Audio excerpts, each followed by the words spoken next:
नमस्कार दोस्तों, अगर आप भी क्लास 10th के स्टूडेंट हो और 2026 में बोर्ड एग्जाम देने वाले हो तो आप सभी के लिए आज हम लेकर के आए हैं क्लास 10th का जो सबसे मोस्ट इंपोर्टेंट माना जाता है और सबसे हार्ड माना जाता है, जिसका नाम है थ्योरम। और ये थ्योरम अगर आप सॉल्व कर लेंगे तो आपका एग्जाम में 5 नंबर जो है कोई नहीं रोक सकता है। और ये जो चीज है ना वो कह के देता है एग्जामिनर, नंबर 1 ये और नंबर 2 अगर बात करें तो ग्राफ। ये दो चीज ऐसे है जो आपको सेपरेशन आना चाहिए और दो सीख लेंगे। दो सीखने में आपको कितना वक्त लगेगा? 10 से 15 मिनट लगेगा। ये आज सीख लो और सीखने के बाद इसे 4 बार 5 बार प्रैक्टिस कर लेना, आपके एग्जाम में जो है डायरेक्ट देखने को मिल जाएंगे।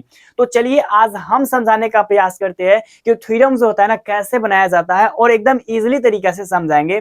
तो चलिए आज के इस वीडियो को स्टार्ट करते हैं। वीडियो स्टार्ट करने से पहले आपको बता दूं, अगर आप चैनल पर नया हो चैनल को सब्सक्राइब कर लेना, वीडियो को लाइक जरूर करना ताकि क्लास 10th का हर इंफॉर्मेशन आपको समय पे मिल सके। तो सबसे पहली चीज आपको हम बता देते हैं, ये चीज आपको ये जरूर आना चाहिए कि आखिर हम क्वेश्चन बना क्या रहे हैं और हमें बनाना क्या होगा। ठीक है, तो सबसे पहली चीज यहाँ पे आप देखिएगा। ठीक है, यहाँ पे एक चीज बहुत सारे बच्चे गलती करते हैं, क्वेश्चन को पढ़ते नहीं है। सबसे पहले मैं आपको क्वेश्चन पढ़ाऊंगा। क्या क्वेश्चन बोला जा रहा है कि सिद्ध करे कि एक समकोण त्रिभुज में कर्ण का वर्ग अन्य दो भुजाओं के वर्गों के योगफल का बराबर है। इस क्वेश्चन का मतलब ये है, आपको ये चीज करना है। ठीक है, एच स्क्वायर बराबर पी का स्क्वायर और प्लस में बी का स्क्वायर, यही साबित करना है और यही सारा क्वेश्चन आपको देखने को मिल जाएंगे। बट एक चीज यहाँ ध्यान दीजिएगा, ये जो होता है ना लंब होता है, जिससे हम लोग क्या बोलते हैं? पी बोलते हैं। और ये जो पूरा होता है ना इसको हम लोग क्या बोलते हैं? कर्ण बोलते हैं, जिससे हम लोग एच लिखते हैं। और ये जो होता है ना इससे हम लोग क्या बोलते हैं? तो इसे जो है हम लोग बोलते हैं बेस, जिससे आधार बोलते हैं और इसको बी से सूचित किया जाता है। इतना आप त्रिकोणमिति पढ़े होंगे तो आपको पता होगा। यहां देखिए आगे खेल करना क्या है, समझिए ध्यान से। सबसे पहले एग्जाम में आपके आएगा तो सबसे पहले आपको क्या कर देना है? तीर का निशान दे देना है। और तीर का निशान देने के बाद आपको क्या चीज लिखना है समझिए। सबसे पहले हमें मानना पड़ेगा, माना कि ए बी सी एक त्रिभुज है। ठीक है, एक समकोण त्रिभुज है। मान लेंगे, क्या मानेंगे कि माना कि, ठीक है, माना कि त्रिभुज ए बी सी, त्रिभुज ए बी सी एक समकोण त्रिभुज है। ठीक है ना, एक क्या है? ये समकोण त्रिभुज है, ये आपको आना चाहिए। अगर ये आ गया तो समझिए सब कुछ आ गया, समकोण त्रिभुज है। ठीक है ना, त्रिभुज माना कि त्रिभुज एबीसी एक समकोण त्रिभुज है, ये ऐसे याद कर लीजिए। अब क्या है इसमें? समकोण त्रिभुज होने के साथ साथ इसका बी जो कोण है ना, बी कोण ये 90 डिग्री है। यहाँ पे लिख देंगे जिसमें जो है बी कोण जो है समकोण है। क्या है? जिसमें बी कोण जो है क्या है भाई साहब? तो बी कोण जो है वो समकोण है। ठीक है, इतना लिखने में कोई दिक्कत होगा तो बोलो। इतना लिखने में आपको दिक्कत हो ही नहीं सकता है क्योंकि आप इतना जानते हो। तो सबसे बात अब आता है मेन पॉइंट क्या है समझिए। अब आपको इसमें करना क्या है? सबसे पहले चीज ए बी और सी में, ठीक है, ए बी सी में बी से क्या करना है आपको? डी तक। बी से आपको क्या करना है? डी तक जो है एक रेखा खींचना है। और इसे खींचने का हम नाम क्या देंगे समझिए। यानी अब इसमें लिखेंगे बी से बी डी। क्या करेंगे? बी से बी डी। ठीक है ना, बी से बी डी एसी पर लंब डाला। ठीक है, एसी पर लंब डाला। लंब मतलब पूछते हैं, लंब मतलब होता है एकदम 90 डिग्री। एसी यहाँ पे देखिए, ये एसी है, इस पे लंब डाले। इसका मतलब यहाँ पे समझिए, जो कि बहुत बच्चे गलती कर देते हैं। इसका मतलब यहाँ पर ये है कि इधर भी 90 डिग्री का कोण है और इधर भी अगर देखा जाए तो ये 90 डिग्री का कोण है। यही चीज जो है ना मेन हम समझाने यही चीज आए हैं। अगर ये चीज समझ जाएंगे तो सब कुछ समझ जाएंगे। अब इसमें आपको ध्यान देना है कि क्या चीज है इसमें।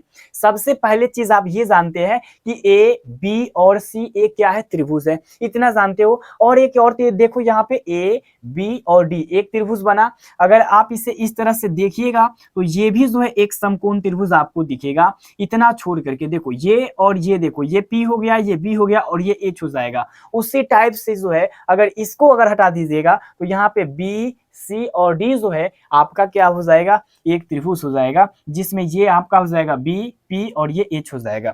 बेटा आपको उतना ध्यान देना नहीं है। सबसे पहले चीज समझिए, हम लेंगे अब ए बी और सी को। ठीक है, क्या लेंगे? त्रिभुज ए बी, ठीक है ना, और ए बी सी को। ठीक है, ए बी सी और क्या लेंगे? ए बी सी के साथ साथ एक और चीज लेना होगा, ए बी सी। और यहाँ पे हम ले लेंगे भाई साहब त्रिभुज ए बी और डी को। ठीक है ना, त्रिभुज ए बी और डी को। अभी आप इसमें देखिएगा तो इसमें दो ऐसा चीज है जो आपको देखना चाहिए। नंबर 1, जो कोण ए का है, यहाँ ए का जितना कोण होगा ना, जितना होके 10 20 30 40 50 60 70, आपको याद करना नहीं है, ये जितना होगा त्रिभुज ए बी सी के लिए सेम टू सेम उतना ही होगा त्रिभुज ए बी डी के लिए। यानी कहने का मतलब है यहाँ का जो कोण है ए बी सी के लिए भी सेम टू सेम होगा और ए बी डी के लिए भी यहाँ पे क्या हो जाएगा, सेम टू सेम हो जाएगा। इतना आपको जरूर आना चाहिए।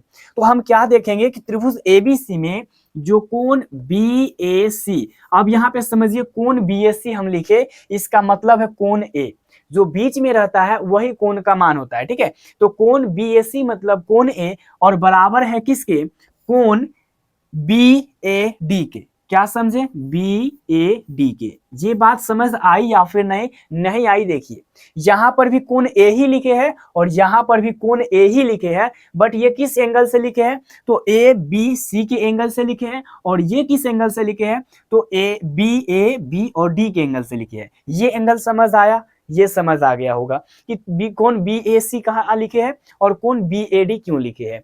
ये दोनों क्या है, आपस में उभयनिष्ठ है यानी कॉमन है। क्या है, ये आपस में कॉमन है। इसको हिंदी में लिखना होके तो आप क्या लिखेंगे, उभयनिष्ठ है। क्या है, उभयनिष्ठ है। नहीं लिखने का मन होके नहीं लिख सकते हो। इतना आपको ये समझ आया या फिर नहीं? तो आप कहिएगा सर ये मैं समझ गया, ये समझ गए। एक और समझिए, यहाँ पे ए बी सी के लिए यही 2 पॉइंट है। ये नंबर 1 पॉइंट आपका है और नंबर दूसरा पॉइंट आपको बताते हैं। जैसे कि आप देखिएगा नंबर दूसरा कैसे निकलेगा, ए बी सी में समकोण कौन है, आप कहिएगा सर समकोण बी है। और वही पूछेंगे same to same A B D में समकोण कौन है, तो यहाँ पे सर डी समकोण हो जाएगा। अब देखिए तो यहाँ पे हम लिखेंगे कोण, यहाँ पे बी का पहले लिखेंगे, बी का, तो बी को बीच में करना पड़ेगा, तो ए बी सी लिख देंगे, कोण ए बी सी लिख देंगे और बराबर क्या करेंगे, बराबर देंगे कोण। अब इस त्रिभुज में देखिए, इस वाले त्रिभुज में क्या लिखेंगे हम, कोण बी डी ए या फिर ए डी बी, कुछ भी लिख सकते हैं, ए डी और बी लिख देंगे। तो यहाँ पर कोण डी 90 डिग्री और यहाँ पर कोण बी 90 डिग्री। इस त्रिभुज के लिए बी 90 डिग्री, इस त्रिभुज के लिए डी 90 डिग्री। ये क्या हो जाएगा, इक्वेशन हम मान लेंगे, इसको इक्वेशन बोल रहे हैं। ये हमारा सेकेंड पॉइंट हो जाएगा। क्या हो जाएगा, ये हमारा सेकेंड पॉइंट। और ये जो है एक समकोण है। क्या है, ये एक समकोण है, ठीक है ना, समकोण है। ये तुम्हें जरूर पता होना चाहिए, ठीक है, ये समकोण है, तुम्हें जरूर पता होना चाहिए। लिख देता हूं वरना आपको याद नहीं रहेगा, ठीक है ना, समकोण है। इतना चीज अगर समझ गए तो समझो कि आपसे ये क्वेश्चन बन जाएगा। अब मैं कैसे बोल रहा हूं, क्योंकि 2 ही ऐसा पॉइंट है जो ये, अगर बात करें जो ये तो हमारा जो है ना, ये H square P square B square जो थ्योरम है, उसे समझने के लिए ये 2 लाइन काफी है। ये 2 लाइन समझ गए, समझ में आ गया। नहीं समझे, नहीं समझ पाइएगा। अगर नहीं समझे तो फिर से समझिए और समझ गए तो चलिए आगे बढ़िए। नहीं समझे वीडियो पीछे करके देख लीजिए, ठीक है। ये समझ में आ गया। अब हम आते हैं मेन पॉइंट पे। यहाँ पे कोण ए दोनों के लिए सेम था, चलिए ये वाला दोनों के लिए सेम था। और कोण बी और कोण डी भी जो है आपस में क्या है, बराबर है। आपस में क्या है, बराबर है। आपसे एक सवाल पूछेंगे, ध्यान दीजिएगा कि कौन जो है कोण बराबर है। तो जैसे कि ए और बी और डी, तो त्रिभुज ए बी और सी में, ठीक है ना, त्रिभुज ए बी सी, और एक और लिख देता हूं लाइन, और त्रिभुज, ठीक है ना, ए बी डी। अब क्या हो गया, ये समकोणिक हो गया, ये छोड़ दिया हो, ठीक है ना, समकोणिक हो गया, ठीक है। लिखना हो लिख सकते हो, नहीं लिखना हो नहीं लिख सकते हो, इसमें कोई दिक्कत नहीं है। ये समकोणिक हो गया। अब समकोणिक हुआ तो क्या चीज इसमें पड़ेगा, सबसे पहले देखते हैं, ऊपर करने का प्रयास करते हैं। चलिए नहीं हो जाएगा, पन्ना से हो ना, इसका पेज जो है वो हमें क्या करना पड़ेगा, बदलना पड़ेगा। बट आपको इतना चीज जो है आराम से याद होना चाहिए। अगर ये याद है तो बहुत अच्छी बात है, समझिए इसके बाद। अब आपको करना क्या होगा, ठीक है, इसमें अब आपको एक चीज करना है, वो जो है ना बहुत ही इंपॉर्टेंट है। यहां लिखेंगे हम ए बी। अब ए बी क्यों लिखेंगे, अब आपको बताते हैं। ए बी का मतलब ये वाला और ये वाला दोनों के लिए सेम था। ये जैसे डी जो है त्रिभुज ए बी डी के लिए जो डी 90 डिग्री है, वहां पर ए बी सी के लिए ये बी 90 डिग्री है। समझ आ रहा है, ए बी लिखेंगे। क्या लिखेंगे, ए बी, यानी जो कॉमन था वहां से लेकर के 90 डिग्री था वहां तक लिखेंगे ए बी, और बटा में जो एच है वो लिख देंगे ए सी। ए बी बटा क्या लिख देंगे, ए सी लिख देंगे, और कर देंगे हम क्या, बराबर। ए बी बटा ए सी बराबर। अब आएंगे छोटा वाला त्रिभुज में ए बी डी में, ये 90 डिग्री और ये कॉमन था तो ए डी लिखेंगे, और बटा में इसका लिख देंगे बी ए बी। क्यों ए बी लिखेंगे, क्योंकि इसके लिए जो है ये एच का मान है, इसके लिए ये h का मान है तो AD बटा AB लिखेंगे। क्या लिखेंगे? AD और बटा में क्या लिख देंगे? AB। अब यहाँ ध्यान दीजिएगा, सबसे मोस्ट इंपॉर्टेंट पार्ट है, AB में AB से गुना करेंगे तो AB स्क्वायर आ जाएगा और बराबर, ठीक है, AD गुना AC क्या हो जाएगा? AD और गुना में AC हो जाएगा। अगर आपको इतना चीज आ गया तो दूसरा भी निकालने में कोई तकलीफ ही नहीं होगा। तो आपको करना क्या है, जल्दी से इतना चीज को समझ लेना है और इतना अपना कॉपी में उतार लीजिए। एक बार समझ ना आए दूसरा बार ट्राई जरूर करना, इतना आप अपना कॉपी में उतार लो। तो अगर आप इतना अपने कॉपी में उतार लिए तो ठीक है, नहीं उतार सकते हो स्क्रीनशॉट ले सकते हो। अभी स्क्रीनशॉट ले लो, हम सामने से हट गए। अब इसे हम मिटाएंगे और फिर से अगला पार्ट का हम काम करेंगे। तो अगला पार्ट देखिए यहाँ पे करना क्या है, ठीक है, ये वाला इक्वेशन पहले यहाँ पर मैं लिख लेता हूँ, AB स्क्वायर बराबर AD, ठीक है ना, AD और गुना में AC, AD गुना में AC। हमें क्या आया था?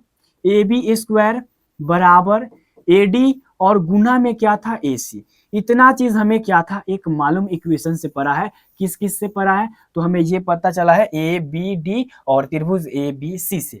और जिस प्रकार से त्रिभुज जो है था ABD और ABC समकोणिक था, उसी प्रकार से, ठीक है ना, इस उसी प्रकार जो हो जाएगा त्रिभुज जो है ABC, ठीक है, त्रिभुज ABC। और यहाँ पे अगर हम बात करें तो त्रिभुज BCD भी समकोणिक हो जाएगा। BCD भी क्या हो जाएगा? समकोणिक होगा। क्या हो जाएगा? समकोणिक हो जाएगा। ये बात समझ में आई या फिर नहीं? समकोणिक हो जाएगा। चलिए आ गया। तो अब हम इसमें क्या लिखेंगे? ये वाला जो C है ये दोनों में बराबर हो जाएगा, यानी ABC के लिए ये बराबर हो जाएगा। और यहां से हम कहां पर जाएंगे? तो 90 डिग्री बड़ा में कौन है? B है, तो यहाँ C से B यानी BC जाएंगे। समझ आ रहा है ना? जो कॉमन है वहां से स्टार्ट करना है और जो 90 डिग्री है वहां तक जाना है। तो ABC के लिए ये 90 डिग्री, BC लिखेंगे, B बटा का C बचा। अब बटा में क्या लिखेंगे? A और C लिखेंगे, क्योंकि बटा में H ही लिखना है। कर्ण इसके लिए AC हो जाएगा, लिख दिए AC। नेक्स्ट देखिएगा यहाँ पे, अब यहाँ ध्यान दीजिएगा, अब इस वाले त्रिभुज के लिए ये सी कोण जो था, ये वाला जो सी कोण था ये मिला हुआ था। और यहाँ से हम जाएंगे यहाँ पर डी पर, क्योंकि इसके लिए ये 90 डिग्री है। तो सी डी क्या लिखेंगे? सी डी, यहाँ लिख दिए सी डी और बटा में इसके लिए जो है एच का मान ये रहेगा, लिखेंगे बी सी। अब यहाँ पे BC में BC से गुना कर देंगे, BC स्क्वायर हो जाएगा और ये लिखेंगे AC और गुना में क्या लिख देंगे? CD। इसको हम क्या कर देंगे? इक्वेशन फर्स्ट यहाँ पे मान लेंगे और यहाँ पे हम इक्वेशन सेकंड मान लेंगे। इतना समझ में आ गया? लो आपका जो है ना सिर हो गया, ये समझ में आ गया। अब AB को और BC यानी समीकरण 1 और 2 को जोड़ेंगे, लिख देंगे ये समीकरण, ठीक है ना, समीकरण 1 और 2 को जोड़ने पर, ठीक है, क्या लिखेंगे? 1 और 2 को जोड़ देंगे, क्या करेंगे? जोड़ देंगे। तो यहाँ पे आपका फाइनल आंसर आ जाएगा जोड़ने पर, जोड़ने पर, ठीक है। यहाँ मैंने लिखा जोड़ने पर। अब ये हो जाएगा एक तरफ AB स्क्वायर, ठीक है, प्लस का इधर हो जाएगा BC स्क्वायर। चलिए धीरे धीरे हम लोग आ चुके हैं, ठीक है। अब यहाँ AD गुना AC, AD गुना का AC लिख दिया, उसके बाद प्लस में लिख देंगे AC और गुना का CD। इतना तो जानते होंगे ना कि इसमें जो है क्या चीज कॉमन है। तो इसमें आपको एक चीज कॉमन दिख जाएगा, AC AC। AC को अगर हम बाहर निकाल देंगे तो इसमें AD बचेगा और प्लस में इसमें क्या बचेगा? CD बचेगा। एक ट्रिक लगाओ, पहले LHS उतार लो, वहां वाला AB स्क्वायर हो गया और प्लस में BC स्क्वायर हो गया। जगह कम है, नीचे लिख देता हूं। ये देखो AC का AC हो जाएगा और ये गुना हो जाएगा। और देखिए AD और CD, AD यहां से यहां है और CD यहां से यहां है। अब देखो एक चीज तुम सोच करके बताओ, ये दोनों को अगर हम जोड़ देंगे, अगर ये 4 आएगा ये 5 आएगा, तो 4 5 कितना हो जाएगा? टोटल AC कितना हो जाएगा? 9 हो जाएगा। बोलोगे ना 9? बोलोगे 9? अब देखिए ध्यान से, तो वही चीज हमको ये दोनों की जगह पे सिर्फ 9, यानी कि दोनों की जगह पे सिर्फ AC रख देना है। AC रख देंगे और AC AC से क्या हो जाएगा? AC स्क्वायर हो जाएगा। अतः क्या हो जाएगा? अतः AC स्क्वायर बराबर क्या हो जाएगा? AB का स्क्वायर प्लस क्या हो जाएगा? BC का स्क्वायर, और ये हमारा H स्क्वायर होता है और ये AB हम लिख देंगे किसको? P स्क्वायर, और प्लस में BC यहाँ पे क्या हो जाएगा भाई साहब? BC हो जाएगा B का स्क्वायर। ये हमें साबित करना था और हमारा फाइनली जो है रिजल्ट रिजल्ट यहाँ निकल के आया और ये हम क्या कर दिए, साबित कर दिए। ये आपको साफ नजरों से दिखाई दे रहा है। इसमें हमको कितना वक्त लगा ये आप बता सकते हो। और अगर आपको ये आ गया, अगर ये आपको आ गया तो समझो 5 नंबर कन्फर्म है। ये आप क्वेश्चन बैंक पलट के तो देखो, सारे स्कूल कॉलेजों में जो है ना इसकी पढ़ाई थोड़ा बेसिक लेवल से कराया जाता है, एडवांस में नहीं जाया जाता है, इससे नहीं समझाया जाता है। बट हमने आज समझाया, आपको कैसा लगा ये जरूर बताना। मिलते हैं इसी के साथ नेक्स्ट वीडियो में, तब तक के लिए जय हिंद जय भारत।